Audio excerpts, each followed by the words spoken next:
धन्यकार जी महापुरुषों आप सभी को परिवार सहित दिवाली की हार्दिक शुभकामनाएं। हैप्पी दिवाली। महापुरुषों, आज जो टॉपिक है वह संतों की दिवाली। आइए जानते हैं कि संत अपनी दिवाली कैसे मनाते हैं, कैसे करते हैं दिवाली संसार से अलग। आइए जानते हैं, लेकिन इससे पहले अगर आपने अभी तक चैनल को सब्सक्राइब नहीं किया है तो चैनल को सब्सक्राइब कर दीजिए और बेल आइकन भी प्रेस कर दीजिए। महापुरुषों, संत अपनी दिवाली अलग तरीके से ही मनाते हैं। एक संसार मनाता है और एक संत की दिवाली होती है।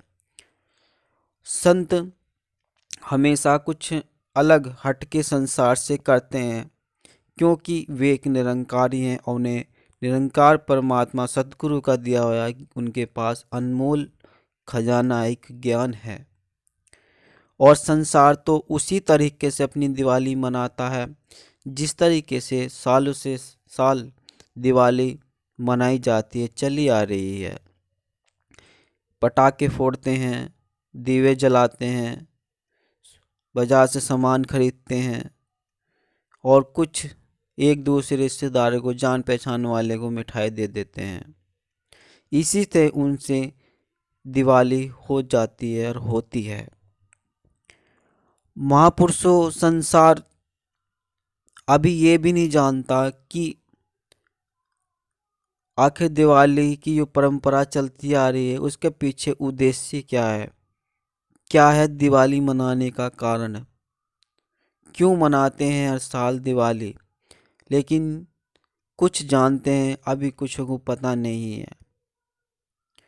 अगर आप भी नहीं जानते, अगर आपको नहीं पता है, वैसे तो आप महापुरुष जानते ही होंगे, लेकिन फिर भी दास बता देता है कि दिवाली जो मनाई जाती है वो खुशी के मनाई जाती है, खुशी में, और खुशी के कारण ये दिए जलाए जाते हैं और एक दूसरे को मिठाई दी जाती है, पटाखे फोड़े जाते हैं खुशी में। और खुशी क्या थी, जब भगवान श्री राम 14 वर्ष से वनवास से अयोध्या आए थे, तो अयोध्या की प्रजा ने खुशी में, श्री राम प्रभु के आने की खुशी में ये खुशी मनाई थी, नाच गाकर बजाकर और एक दूसरे को मिठाई देकर, दिए जलाकर, गले मिलकर। तो यही परंपरा तब से चली आ रही है और दीप जलाने की खुशी में इस नाम हो गया दीपावली। और जब भगवान श्री राम जी अयोध्या आए थे, उनकी खुशी तब से यह एक त्योहार के रूप में मनाई जाती है हर साल। इसी का मतलब होता है दिवाली। अब आइए चलते हैं संतों की दिवाली। एक संत अपनी दिवाली कैसे मनाते हैं। संत जो होते हैं, उनका जो संत जो मन होता है, हृदय होता है, बहुत ही कोमल होता है। वे संसार से अलग होते हैं और अपना कर्म भी, उनका कर्म भी संसार से अलग ही होता है, हटकर ही होता है। एक भक्त का जो कर्म होता है वो अलग होता है और एक भक्त शिष्य सबसे अलग ही कार्य करता है। दिवाली तो एक त्योहार है, लेकिन नाम रख दिया एक बहाना है। लेकिन हमें तो प्रभु ने, परमात्मा ने एक अच्छा काम करने का मौका बख्शा है, अवसर दिया है, ताकि हम दिवाली को कुछ अच्छा कर सके, कुछ नया कर सके और अपने जीवन में खुशियाँ बटोर सकें। ये सद्गुरु परमात्मा का दिया हुआ एक हमें अवसर है, एक मौका है, ताकि हम अपने आप को कुछ बेहतर बना सकें, कुछ अच्छा कर सकें और जीवन में अपने खुशियाँ बटोर सकें। इसने हमें ये सब खुशियाँ बटोरने के लिए, परमात्मा से हमें रहमत लेने के लिए ही ये अवसर हमारे लिए आते हैं। संत और भक्तों की सोच हमेशा सबसे अलग ही होती हैं और वे अच्छा सोचते हैं। परमात्मा का उनके पास ज्ञान है तो वे उसका उत्तर और आंसर सही से निकाल लेते हैं।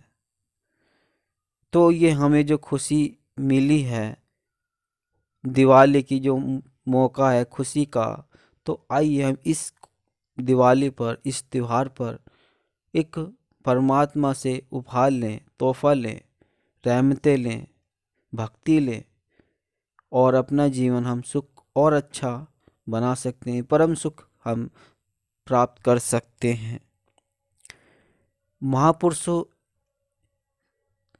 संसार से हम अलग कुछ कर सकते हैं और परमात्मा से भक्ति करुणा हम ले सकते हैं, दया ले सकते हैं। तो आइए अब चलते हैं उस ओर। संत और एक भक्त हमेशा दूसरों के बारे में सोचते हैं, अपने बारे में बहुत कम, नाम मात्र के, क्योंकि वे समझते हैं कि सबका भला होगा तो हमारा भी भला होगा। और उनका जो हृदय है बहुत ही कोमल होता है और वे समझते हैं कि हम सभी परमात्मा के बनाए हुए हैं, इंसान हैं, मानव हैं और हम सभी से प्रेम करना है। तो आइए हम इस दिवाली के अवसर पर देखें कि कोई गरीब आदमी तो नहीं, कोई गरीब इंसान तो नहीं, किसी के पास तो इतना है कि वो अपनी दिवाली पैसों से बहुत अच्छे से मनाता है और कोई ऐसे बंदे भी हैं जिन्हें दिवाली तो है लेकिन नाम की है, क्योंकि उनके पास पैसा नहीं है, वे पैसे खर्च नहीं पाते, उनके घर में मिठाई भी नहीं आ पाती, वे दिवाली को कपड़े भी नहीं ले पाते। तो आइए हम अगर इस लायक हैं तो हम एक संत हैं और एक भक्त हैं, तो हम देखें कि हमारे आसपास में, अपने गांव या किसी मोहल्ले में कोई आदमी ऐसा तो नहीं, कोई इंसान ऐसा तो नहीं जो इस तरह की अवस्था में हो। आइए तो हम चलते हैं कुछ कपड़े या पैसे लेकर, मिठाई लेकर उस ऐसे इंसान को दें जिन्हें इसकी ज़रूरत है। बदले में तो सब संसार देता है कि हमारा आएगा तो हम उसे देने जाएंगे, लेकिन संत एक वक्त कभी नहीं सोचते। तो आइए हम ऐसे इंसान को ढूंढकर उनकी हेल्प, मदद करें और जब वो तुम दोगे, कोई संत भक्त किसी गरीब इंसान को कुछ देता है तो वो बहुत खुश होता है। उसके जो मन से जो दुआएं निकलती हैं वो ओरिजिनल असली होती हैं, वो सीधी परमात्मा के पास जाती हैं और परमात्मा बहुत खुश होता है। तो तब अपने भक्त और भगवान, अपने संत को वह कृपा करता है, दया करता है और उनके मन में भी वास करने लगता है। तो कहते हैं कि भक्त के वश में है भगवान, आपने सुना ही होगा।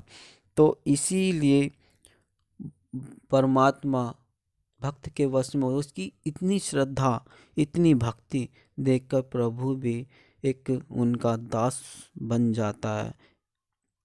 तो महापुरुषों, हमें ये अच्छा नेक काम करना है, सभी की दिवाली मनाई जाए, सब एक दूसरे से मिलजुल कर रहें, यही तो परमात्मा का बखान है, यही परमात्मा कहता है, यही तो प्रेम है, यही दया है, यही इंसानियत है।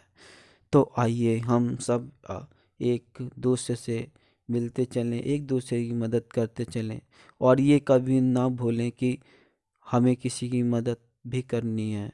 इस दिवाली पर हम सब, जिनकी व्यवस्था नहीं है, उन्हें कुछ कपड़े, पैसे और मिठाई ज़रूर दें और परमात्मा की दया और उसकी रहमतें और प्राप्त करें और दिवाली अच्छे से मनाएं, मौज से मनाएं, खुश रहें महापुरुषों। क्योंकि खुशी, जिसके पास खुशी है उसके पास दुनिया की धन दौलत खजाना सारा माल उसके ही पास है, क्योंकि यही सबसे अनमोल चीज़ है, वरना और कुछ भी तो नहीं है।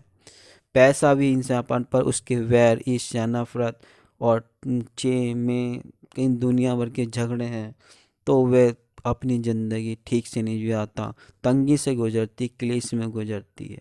और परमात्मा तो हमें इतना सुंदर ज्ञान बख्शा है, तो आइए हम इसके ज्ञान पर चलते हुए सभी का भला करते हुए अपने जीवन रोशन करते चले। महापुरुषों, अगर आपने अभी तक चैनल को सब्सक्राइब नहीं किया तो चैनल को सब्सक्राइब कर दीजिए, बेल आइकन भी प्रेस कर दीजिए और सभी को शेयर भी कर दीजिए। महापुरुषों, धन्यवाद जी।